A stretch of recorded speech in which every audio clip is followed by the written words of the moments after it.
Hey, this is Lucha Libre Lady, hasta la victoria siempre. And I wanted to do a ultra-feminist review of the movie Gone Girl, recorded in 2014 by David Fincher. I think that's the right name. Sorry if I got it wrong. Also based on the book Gone Girl by Gillian. I've gone blank on the surname. Gillian, I've got to check my notes. I'm sorry, guys. Gillian Flynn. All right. So I'm doing an ultra-feminist review because I think this movie has been misunderstood by the Hollywood patriarchal machine, and it hasn't done it justice. This book is seen as a psychological thriller when I believe it is one of the most beautiful romances ever written and put to film. I think Amy Dunn's character is an iconic, strong, feminist woman who really knows what she wants. And what she wants is to be married to Ben Affleck's character, Nick Dunn. Now, Nick has his faults, but he has a strong chin with a dimple in it, and he's attractive. He's good at writing, which is something that he shares with Amy's character. When they meet, they have this cool hipster lifestyle happening in New York. But I think Amy's really good at reading people, and she knows in order to be the kind of woman that Nick wants, she has to be the cool girl, and she's willing to do that because she knows she wants Nick in her life. And she transforms herself to be everything that Nick wants.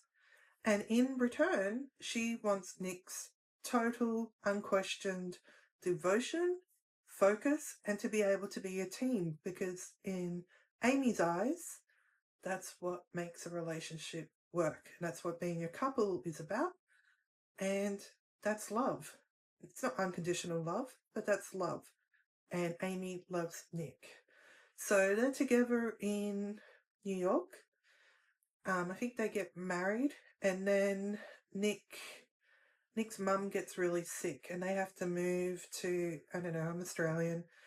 They have to move to boring town, country, USA. They get a beautiful house. Like, I think it's a beautiful house. It's not the, hipster life surrounded by their friends doing cool things that Amy likes.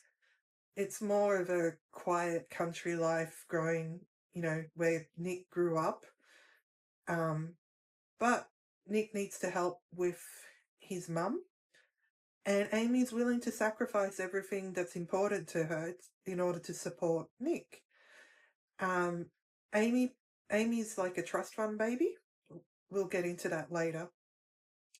Amy is a trust fund baby, so she's got money. So not only is she, paying for everything, she sets up Nick's dream of owning a bar with his twin sister. She pays for everything.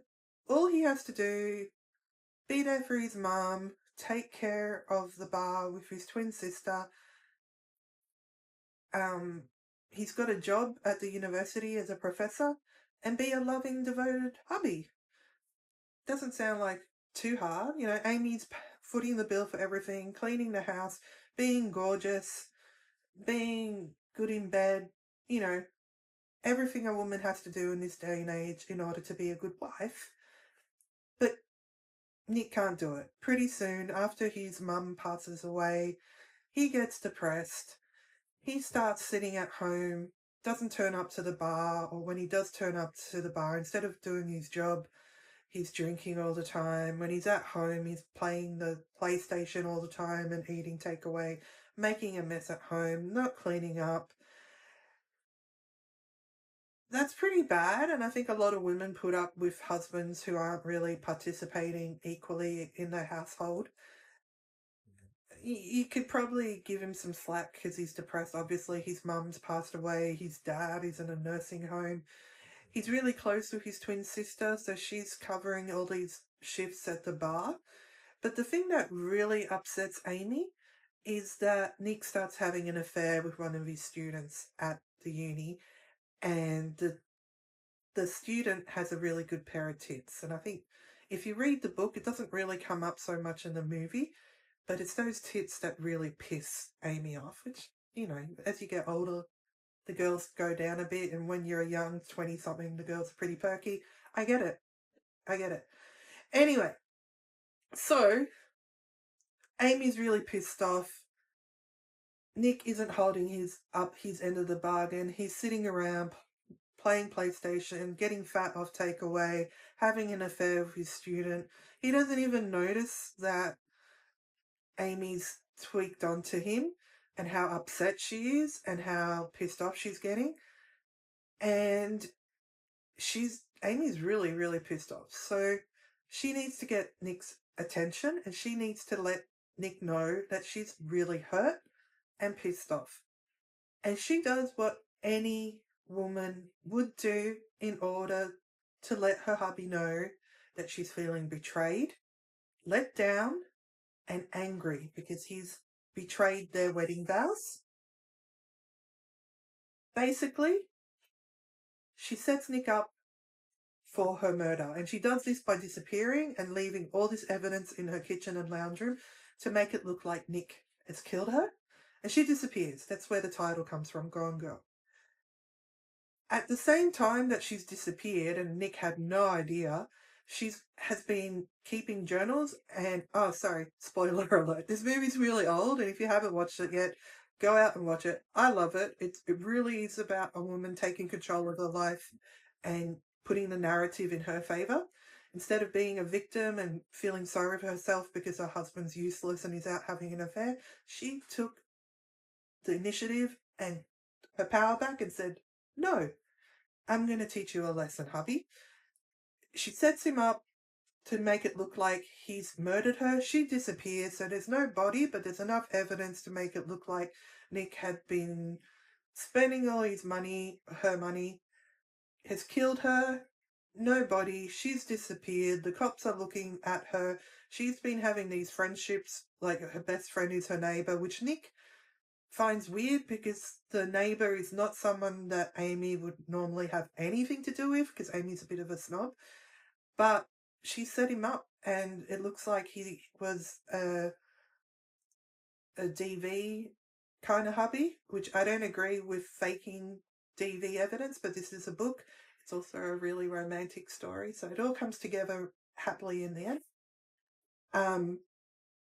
And on the first layer, it's like Amy looks like a bit of a psycho. You know, maybe she's gone too far, making her husband look like he's a violent, aggressive man who's killed her. You know, he's probably going to go to jail for this. The whole town hates him. Everybody's shocked. You know, maybe Amy has gone too far. He's sort of starting to figure out that maybe she set him up, but nobody else is going to believe him. I think the lawyer that Nick goes to believes him, but nobody else is going to believe him. But Amy starts to realize that Nick has figured out that she's setting him up.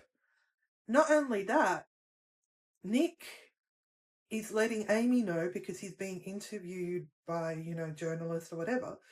Nick starts giving Amy clues that he realizes what a jerk he has been. He starts acknowledging that, well, I think the first big one is that he realizes that he was an asshole for cheating on her, and that was a really big mistake. So he does that on national television, and obviously they all still think Amy's gone or dead, but he says, I wasn't a good man. I didn't respect our wedding vows. I cheated on Amy. She didn't deserve that. And he starts playing up to the camera in these interviews saying how much of a dirtbag he is. And so Amy sees this on the news, and she starts thinking, oh my God, he gets it. He finally understands. I got his attention, and, it took a lot, but she got his attention, and he realizes what an utter piece of crap he's been all this time, cheating on her, getting fat, playing on PlayStation, not helping with the housework. He gets it. He finally gets it. It took faking her death, but he finally gets he's not a good husband. And this inspires Amy. It makes her think, maybe I can fix things. Maybe there's still hope for our marriage. The thing is, by this time, Amy has made a little mistake. I think she was sort of cornered. She was like hiding out in some dodgy hotel, and she sort of got stuck with some dodgy people. Like, originally it was just some dodgy lady that she started talking to by the pool, but the dodgy lady had a dodgier boyfriend, and they sort of figured out that Amy was on the run, and they, I think, beat her up and stole all the money, the cash she had.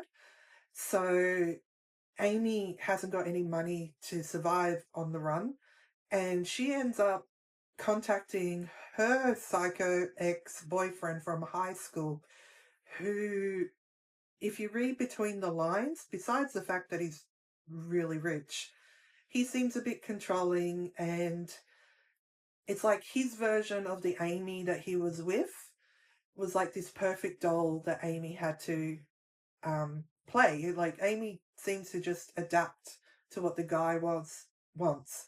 And I think we've all been there, especially when we're younger or when we're not that sure of ourselves. I know, even though I'm Lucha Libre lady now, definitely when I was younger, I would adapt to whoever I was with. Now I'm just a staunch Lucha Libre lady.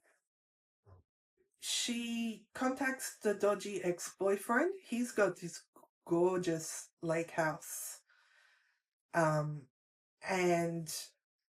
the house is gorgeous. It's all high tech. It's got full-on security everywhere. He goes and gets her. I can't remember if he picks her up or if it just starts with her being at the gorgeous lake house. And instantly he starts transforming her back to his version of the Amy that he wants. Now, Amy's no fool. You know, she is our ultra-feminist icon. So she's happy to play docile, but she's still thinking a few steps ahead. And as she's playing along with dodgy, super psycho ex-stalker boyfriend, but she's keeping an eye on what Nick is saying to the media. So she's pretty transfixed on keeping an eye on Nick while playing the part of docile ex-girlfriend to stalker psycho boyfriend. And so there's little hints like psycho stalker ex-boyfriend won't let her have a second dessert.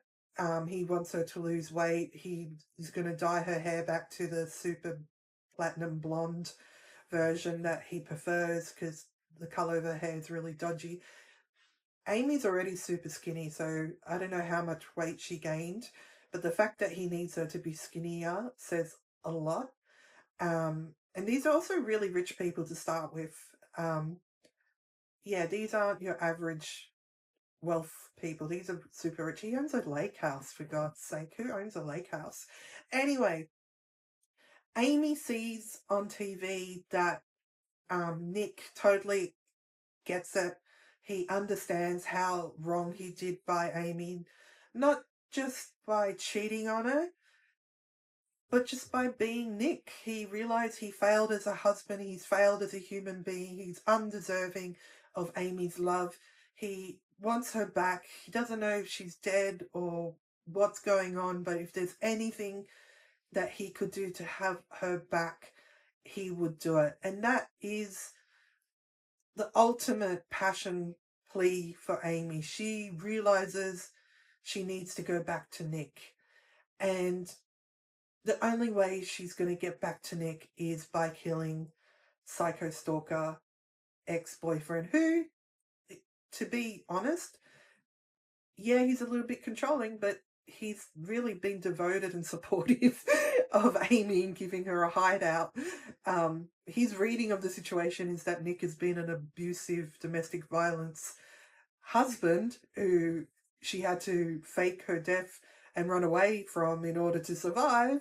So as much as he's a bit controlling and was a bit of a stalker when she was in high school, maybe he's not that much of a bad guy, but we know that Amy is our iconic ultra-feminist hero who really loves Nick, who's done everything she can to be the kind of wife that can have a beautiful future with Nick. And if it takes killing someone to get back to hubby, she's going to do it. She's not going to let anything stop her. Hasta la victoria siempre. So in a really graphic, clever way, I mean, props to our sister. Power to you, Amy. She kills psycho stalker ex-boyfriend, gets back to Nick, really dramatic. She's covered in blood. She's wearing her nightie from staying at the lake house. Everybody's at the house, the media, the police. She throws herself like she's on death's door because she escaped the bad guy, throws herself into Nick's arm. He holds her. They kiss. They take the money shot. She's alive. Everybody's happy. They're back together. Happily ever after. Yeah? Sort of. This is where the movie, this is where it really, I think it's beautiful. I think it's a beautiful ending.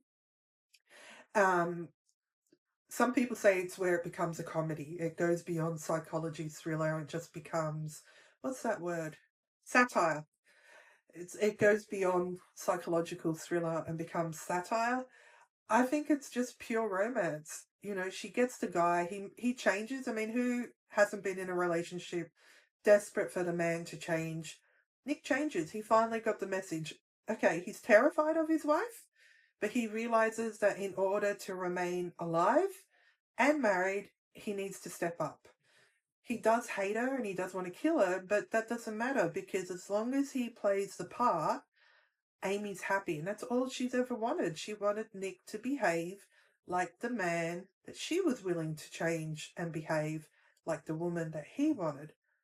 And the best part is they've got a baby in a way. Now, I'm not sure. I've always been a bit confused about the ending. I can't figure out, like, if the baby was Nick's or if it was psycho stalker ex-boyfriend's or if she had it inseminated. The ending is a bit fuzzy to me. If someone could clarify the ending, like where the baby came from. But I know she sort of holds that over Nick, that if he doesn't stay with her, he'll never have anything to do with his son.